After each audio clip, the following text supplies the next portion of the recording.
Time now for your Week 17 recap presented by Verizon. I've got Rodney Harrison, Tony Dungy, Mike Tirico, and we got a lot to talk about. And let's begin with the AFC North champions, my Baltimore Ravens. I picked them to go to the Super Bowl. I'm going to ride that horse as long as I can. They're riding Lamar Jackson, who has been phenomenal. How much different is this team with Lamar Jackson than Joe Flacco?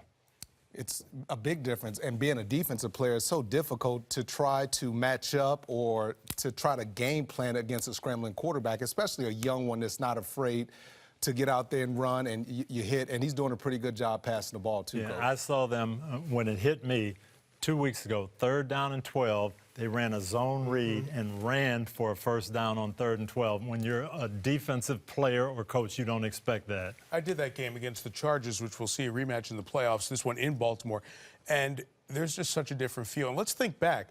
Joe Flacco gets hurt in the Pittsburgh game, then there's a bye week. If that doesn't happen, I don't know if the Ravens go down this road. And what's happened? They've won 6 of the 7.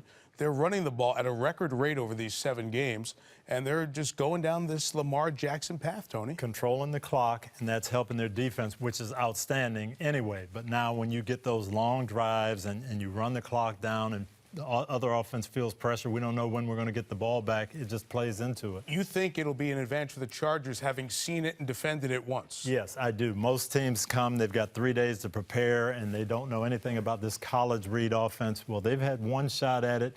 It wasn't great, but at least they'll learn from it. And, you know, home field advantage for the Ravens, it may not matter. The Chargers are now 7-0 this year outside of Los Angeles, and the 5 seed for them, no big deal. They can go on the road and win. What does that mean just in real life? Like, it means no they're not going to be season, flustered. right? They're not going to be flustered by going to any opposing stadium. Who are you talking about, the Ravens? No, I'm talking about the Chargers. What about the Ravens? The Ravens have proven that they can go to Kansas City and play. They can go anywhere and play. But we're talking about the Chargers-Ravens rematch. The Chargers have to go to Baltimore, and it's not going to be as big of a deal as it would have been because I don't think the Chargers care about playing in Baltimore or Kansas City or anywhere else. Do you think the Chargers can handle the pressure? Yes. And the expectations? Yes. Because they haven't been here before. Remember, they were flying under the radar, and everybody's, the Chargers up and down. I was one of those guys about 7-8 weeks ago, believed in the Chargers, but no one believed. Now, everybody is focusing on the Chargers. But Lamar Jackson hasn't been there either. Yeah, I'm going to go back to your question. Who do you trust more, Lamar Jackson or Phillip Rivers in a big playoff game? I don't know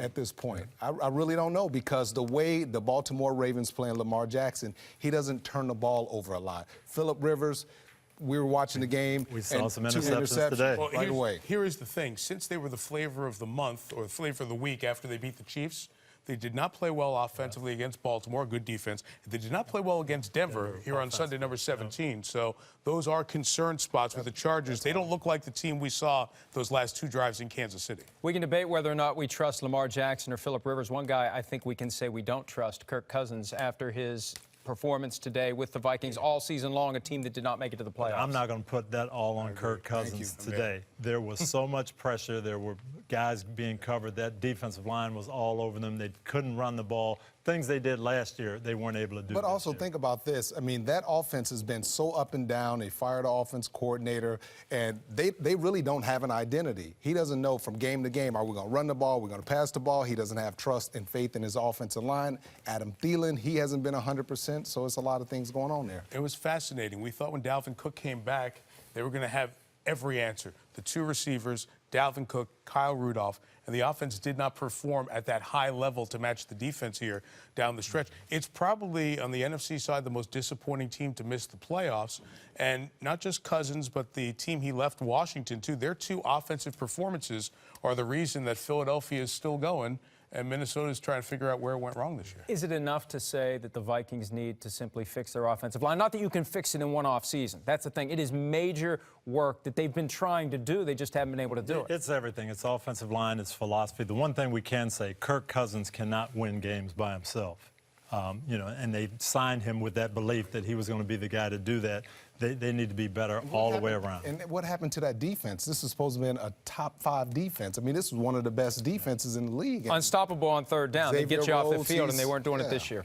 That's a good point. All right, Pittsburgh Steelers, unstoppable defense at times, great offense at other times, but disappointing season. What needs to change there? I think defensively for the Pittsburgh Steelers, they need to simplify things. I mean, they do a lot of crazy blitzing, a lot of zone. Just simplify things and get it to the point where the players can just play. They don't have to do a lot of thinking. And I go back to my boss in Pittsburgh, Chuck Noll, and his mantra to us was champions don't do extraordinary things. They do the ordinary things better than everyone else. These Steelers do extraordinary things, but the ordinary things like hanging on to the football, like not blowing coverages, being sound tacklers, not getting penalties, they don't do that well. That's what they've got to get back to. They had to get the late field goal against Cincinnati, which has not been a good team here down the stretch. Pittsburgh, I mentioned Minnesota before. Pittsburgh would have to be that team on the AFC side that is the biggest disappointment to miss. You can year. beat New England, Right, look right. great, and then lose to the Oakland Raiders. I mean, that can't happen if you want to be a playoff. That's why they're not. One of the strange things that happened this week, an interview that was posted and then removed from the Steelers' website, had Keith Butler, the defensive coordinator, talking about tight end Tyler Eifert as if he was preparing to face him. He's been on injured reserve for 3 months. How alarming should that be from the perspective of a fan who thinks, boy, we knew Tyler Eifert wasn't playing. How does the defensive coordinator not know it immediately? That was very alarming to me. That just shouldn't happen. Yeah, you don't know if he's trying to defend help the reporter out, just going to answer the question and move on or whatever. No, but he's screwed. You know how you help the reporter out? You help the reporter out by saying, let's start over. Let's take it from the top. All right. We're going to take it from the top of the speed round. Coach, the ideal Cleveland Browns hire, other than you? I think it's a young, energetic, offensive coach, maybe Josh McDaniels. Ditto. Ditto. I agree with him. All right. And for me, it's Nick Saban. If Nick Saban's ever coming back to the NFL, if he's ever coming back to the NFL, this is it. And if he doesn't take this job, he's never coming Let me back. just say this. I love Nick Saban, but isn't it easier to win national championships when you have the #1 recruiting class every year? Yeah, but at a certain point, you have to be tormented by the fact that you had 2 years in the NFL that just went nowhere, and he had no quarterback. And he said that if they had signed Drew Brees in 2006, he'd still be with the Dolphins. I don't think he's going to do it, but that would be the ideal Browns coach. I would not hire Nick Saban for anything in the world. He's knocking on the door of being the Lombardi of college football. I mean, he could win 5, 6, 7 national titles. They play for it every darn year. They're not slipping. I mean, forget he has he's almost surpassed Bear Bryant's accomplishments in Tuscaloosa, He just likes to get you going. He says crazy but here's the stuff thing. like that. How many times can you climb the same mountain? It's the same mountain every year. At some point, there's another mountain out there that you want to climb. I just think that's how he's wired, even though he hasn't done it yet. My point is, if he doesn't do it now, he never will. I'm satisfied with my wife, and I'm not cheating on her. that took a turn. That definitely took a turn. All right, back to the speed round. Giants quarterback in 2019, Eli Manning or the field, Coach? I'd say the field. I think they're drafting a quarterback and grooming that young man. It's interesting. If it was last year, they'd have a young guy come in. You see where the league is going in terms of these quarterbacks. But doesn't it feel like this will be a bridge year with Eli bridging to the gap? Unless somebody through the process just shoots to the top and is ready. The Giants will be picking the top 7, 8 of the draft, so they'll probably take the best available. Mike? If he's available, if New Orleans makes him available.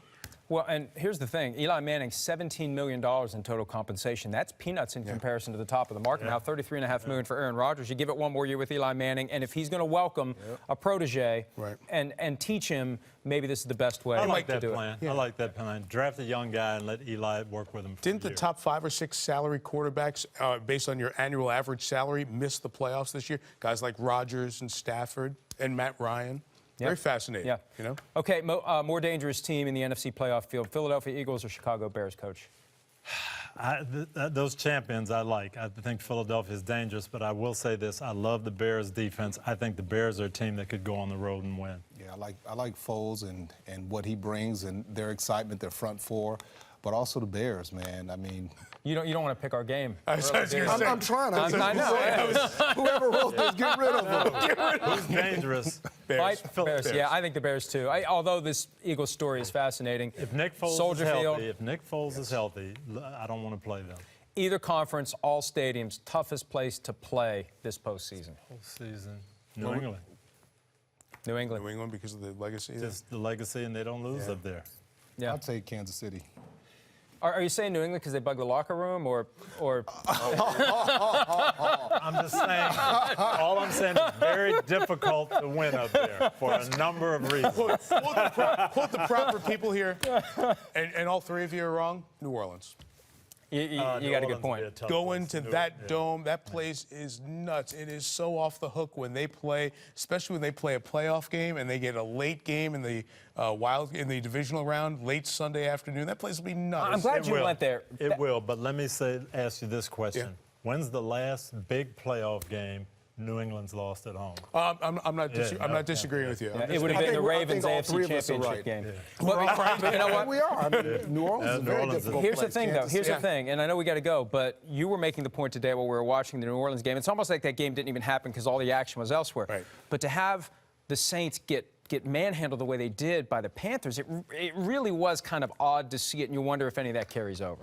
Well, and Pittsburgh should have won there, except for maybe some questionable calls. We saw Atlanta go in there and make it a game. They had a chance. They had every chance. And Tampa and Fitz won there.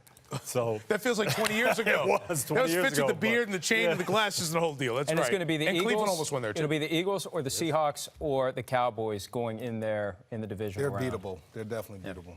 All right. Thanks for joining us as always. Happy New Year, and we'll see you soon. Happy New Year. Happy New Year. Happy New Year, guys. Happy New Year, You as well. Hi, I'm Mike Tirico, and thanks for watching. Make sure to hit subscribe for the latest news and highlights from NBC Sports.